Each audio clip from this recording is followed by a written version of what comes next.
Center, and this is in connection dito sa nagaganap ko na kapistahan ng Luna, no? Very nice. So these are homemade products, plus yung mga iba't ibang mga agricultural products na pinofocus natin, and marami pang mga seedlings and ornamentals. Okay? This is what we can expect na maaari natin bilhin po dito sa bayan ng Luna.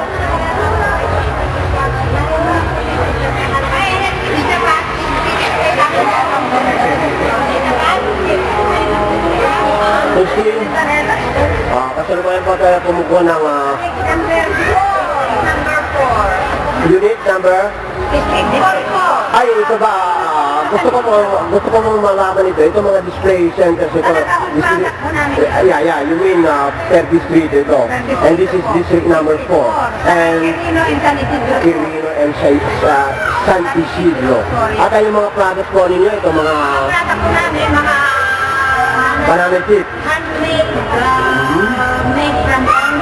So these are the products of District 4. RIC. Ito ng RIC. Ito po, kayo na mismo gumagawa nito. Kayo na nagbabakal nito. Nice. Okay. So ito po yung mga produkto na maaari natin bilhin ngayon dito sa kapistahan ng bayan ng Luna. And let me wish you a happy fiesta po, ano? Thank you very much. Okay. Ito, ang mga kababayan. So we are living... Mag-TV tayo? No, it will be on internet po ito. Oh, internet yan. Oh, you want to greet somebody sa abroad po? Yeah, I want to greet all my relatives in New York, especially Julie Santiago and family. My relatives in Hong Kong. Yeah.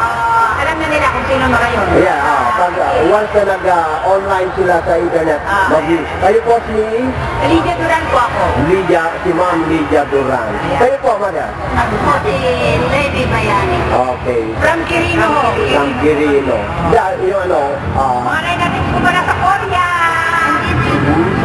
it's your chance to greet them Yeah, now. I have my relatives in Korea. My two sisters just went to Korea last April. Now, if they will be calling you up, you advise them to watch your internet. They know my number. Yeah, and you will be viewed probably tonight.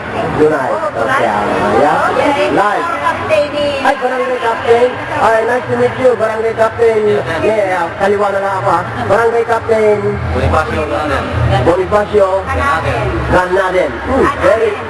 Ganaden, yeah, very popular name. Are you from Mabulong? Yes, sir. Yeah.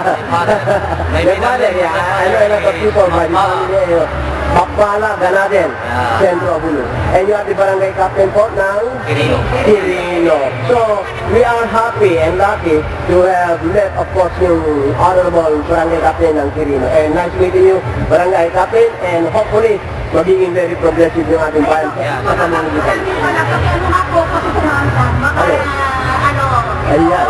Ayan, okay. This is an example of corn husk. Ito, ginagawa na yung sa ito. Yung mais na yan. Okay. So, ito pinapakita po sa atin ng isang handicraft na produkto po ng Quirino, no? And RIC ang ilang sinenegosyo. Ito po ay mula sa mais. Yung balat mismo. Okay? This one, and then you color it. Yeah. So, we have very nice handicraft bags out of mais husk. Tapos ito naman po mga recycle na mga basura. Oh yes, yung mga plastic straw. Mga plastic straw. Also newspaper. Very nice. Okay. Maganda po i-feature ito, no, sa ating mga lifestyles natin. And this is during the occasion of the celebration of Luna. Pang-ilang na kapitan na po ito, Kapitan? Pang-ilang? Pang-apat na second term ko na po. Hindi. What I mean yung celebration ng kapitan ng Luna. 113 days. Ay, 13. 113 feet. Ilang taon na ba yung ano natin? Yung founding anniversary. So we are gathering information about Luna, no? Hopefully you can give me the information and details that I really need so that it will be tagged on our video clip. Yeah, actually, ang Luna, Kalinga Payo kasi they are... Yeah, I know that. Dati, okay. Ngayon, naghiwalay na ho sila. We have our own Apayao and then we have the one at Kalinga. Apayao. 15 years. 15 years. Okay. Founding anniversary. So here we are. Maraming salamat po. At titignan natin ang paligid natin at very festive po ang atmosphere natin ngayon dito sa Luna on the occasion of the celebration ng its 15th